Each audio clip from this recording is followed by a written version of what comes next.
Welcome to the Lockdown Economy in the UK, a social non-profit initiative by the think tank AlterContacts to help small businesses and self-employed professionals overcome the challenges of the pandemic and reactivate the economy.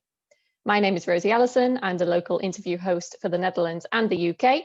And our guest today is Christine MacKay, founder of Salamander UK, a UK-based company specialising in animation for businesses and visual problem solving.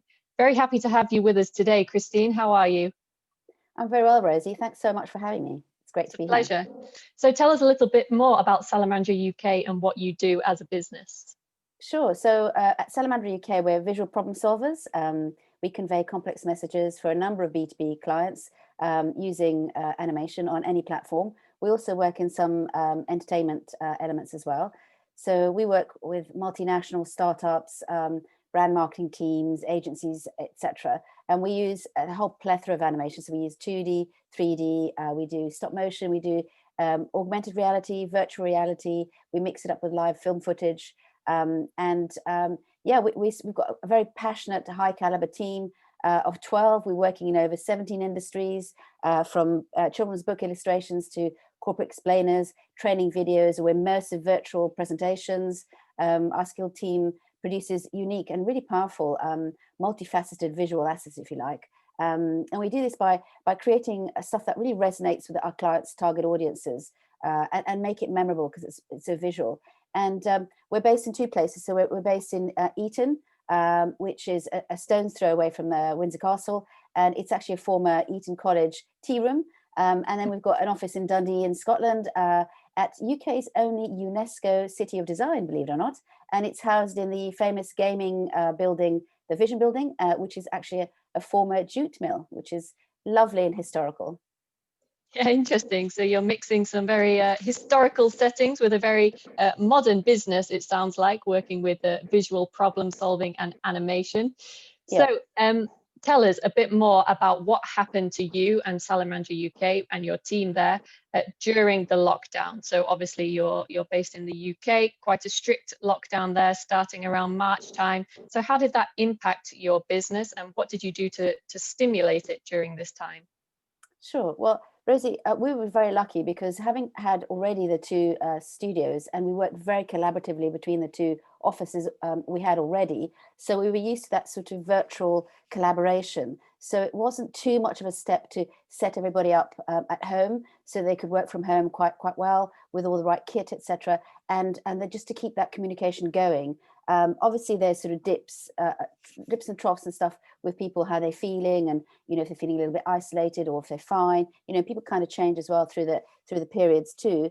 So we already had quite a lot of other things set up for communication. Like every morning we have stand-up meetings in the morning where everybody, we used to stand up, and now we're all sitting down at our desks. And we have evening rushes where we go through what's gone through, what's been put through the studio to make sure everyone's aligned and no one feels lost or unsupported. We also introduced things like virtual coffee catch-ups. We used to do quite a lot of that sort of face-to-face, but now it's all virtual, but it's still quite a lot of fun. We also introduced yoga, virtual yoga, where we used to do it again in the fields in Eton, but now it's all virtual and that seems to work. But in the meantime, we kind of didn't stop because we really believe that in any time, but particularly in difficult times, marketing shouldn't stop. So we actually hired somebody during lockdown, a digital marketer who's been amazing in helping us rework our marketing strategy and boosted our marketing presence on all platforms. We've got a brand new website that we just launched last month. And really just we were trying to keep our sort of positive brand tone of voice on social, and also keeping in touch with clients, making sure that we're still value add whatever we post out there or whatever we help our clients with, etc. And also just not forgetting to call and engage with either prospects or existing clients to make sure that we stay in touch. We didn't take any time off. I was lucky; I didn't have to furlough anybody, and sort of just going digital just meant that we just worked crazy hours, but because we love what we do, it's not really so onerous. And then networking. I've always networked a lot, and I haven't stopped. I found that doing it all digitally. I belong to something called the Lunch Club, which I highly recommend, which is fantastic. You meet the most amazing people.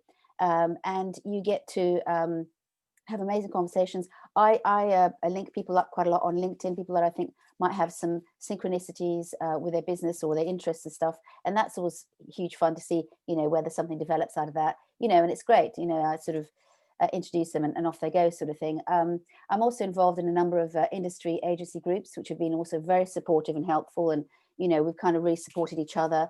And also things like suppliers, we never forgot who helped us in the past. We sort of posted about them or gave them, shout outs or that sort of thing to make sure that they're also small businesses, to make sure that, they kind of put up into the social media as well, make sure that kind of where we could, we would help. Also, I've been lucky enough to be invited to a bunch of local and international speaking opportunities, which has helped to kind of be able to evangelize about animation, which we're all nuts about, and also just to put people in touch, or maybe people get in touch with us with what we do. And we also run, we did so before, but even more so now, a couple of meetup groups. So one's a tech and SaaS meetup group, and the other one's a pharma meetup group for marketing fundies. And basically, since going virtual at Rosie, we've doubled the attendance rate, which has kind of just been amazing. I just think that going virtual has made us more human to human rather than H to H rather than B to B, and I love that. I love the fact there's less veneer, there's more authenticity. People kind of help each other more. That I love that sort of. It's a bit warmer somehow. The business community is becoming a bit warmer, a bit more self-aware of each other and prepared to help each other. So for us, that's been the sort of the major changes, I guess.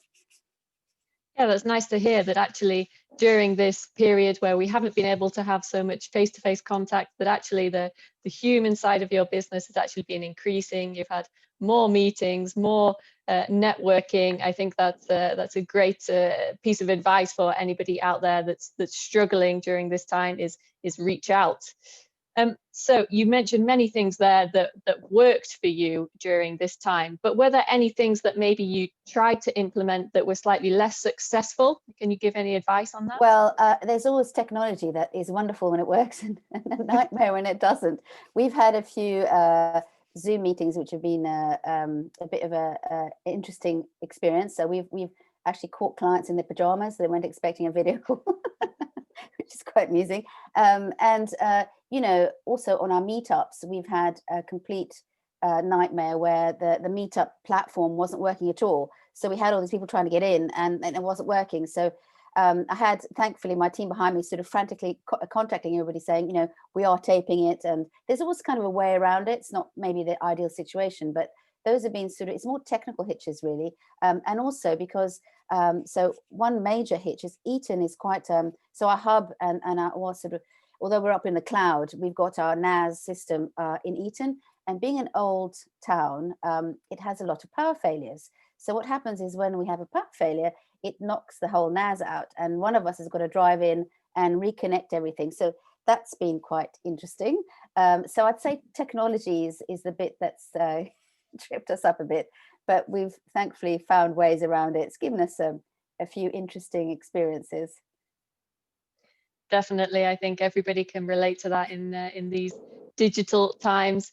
So you mentioned a lot of things before, the ways that you were trying to stimulate not only your own clients and your own employees, but also in your networking and people working alongside you in the industry. And I wonder, what kind of feedback have you had from clients and also your own employees regarding the measures that you've put in place to try to increase communication during this time?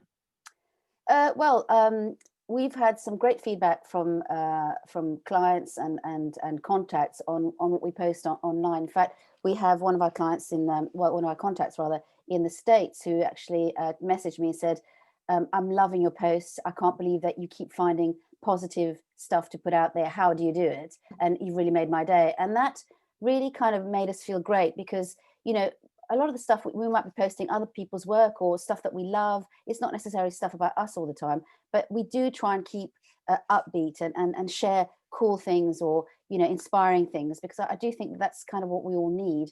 And with regards to, so another thing with regards to posting, I really, really recommend LinkedIn. It is the most amazing platform and everybody should be using it to death because there's so many things you can do with it. and just getting your presence up there, you know, as well as posting, sharing stuff. It's a very cool platform, and I've met some amazing people through there as well. And the more you kind of mix with people, the more you get sort of alert to people that you might want to meet and introduce people to as well, because it's kind of a give and take thing as well.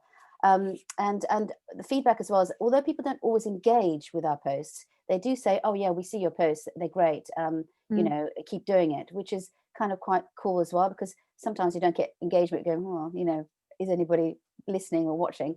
But it is working. And then with regards to our team, I think what's been fantastic is the support that they've all shown each other, and everyone checks in on each other. Everyone's very supportive about work. Creatives are fantastic, but they also quite, fun enough, quite sensitive about their work. So it's really nice when colleagues go, oh, that's really great, that looks amazing, what have you. And it kind of, you know, sometimes if you're unsure about, you know, whether you've created the right thing, it's really nice when your colleagues comment on that. So I found that's really helped us to really be joined up. We also, in the process of redoing our new website, we've redone our core values, which was, again, was a group exercise, and everybody had an input. And also we had 4 designs done by 4 different creatives. And then, I mean, everyone had a hand in, but it was kind of definitely a group thing. And the nice thing is that now we actually live those core values every day. In fact, on my sort of 6 to 8 weekly one-on-ones, apart from the weekly ones that I have, but there's some in-depth ones that I have with everybody. One of the things I go through is, you know, how have you lived the core values this month? Because it's just not quite nice to remind yourself, actually, just I have done that. I did this and I did that, and it kind of re-emphasizes who we are, what we stand for, and you know, kind of building our sort of reputation as a brand and as a high caliber animation studios, I guess. So those, I'd say, were, you know, what sort of stands out for me anyway. Fantastic. And how is your business going now in the current climate? Well, we had some pretty hairy months, I won't lie, and you know, did go very quiet. Some clients actually closed up shop. Some clients have carried on, but you know, a little bit quieter to begin with. It was very much deer in the headlights reaction at first. But the interesting thing is we've had a lot of new clients and a lot of referrals, which is, I mean, that's absolute gold when we get referred. And we are in such a fortunate situation that for the next couple of months and into sort of first quarter, we're already pretty much kind of booked up. So, and that's fantastic. And we're incredibly grateful to be in the industry. We know that a lot of our colleagues are suffering and not in the same position. And we don't take that for granted at all. None of us. We realize that it's just a very fortunate position to be in an industry that still requires us, where we can add value. And there's so many different elements that we help clients with, you know, whether it's a virtual 3D auditorium with multi-screens that they can use, they can do their Zoom meetings on, for example, and make you feel that you're in an international conference, to, you know, on the VR side of things, we can create a whole, you know, virtual stand and a virtual sort of demonstration if you want to. So it's quite exciting. And AR is really taken off. Everyone's so used to QR codes nowadays. You don't have to download the app. So that's amazing. You can download it off your screen or off your, you know, phone or something printed, and it's kind of really interactive. It's really exciting.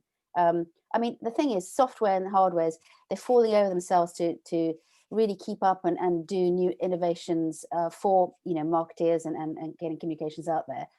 So for us, it's great. We're kind of going along and trying new things ourselves. So yeah. Great. So you've mentioned so many things there that I think will be really useful to any small business owners watching, whether they're in your industry or in any other industries. But as always, there are things that any business owner needs help with.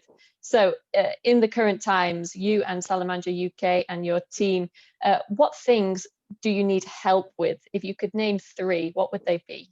Okay, well, we would love to get help getting in front of the really big brands, and you know, particularly those overseas as well. So we've got clients in the States and in Europe, Canada. It's kind of all over, but it's quite exciting to do work overseas, because I think that sort of the British way of doing things is quite appreciated, and we've got quite a bit of a different slant, I guess.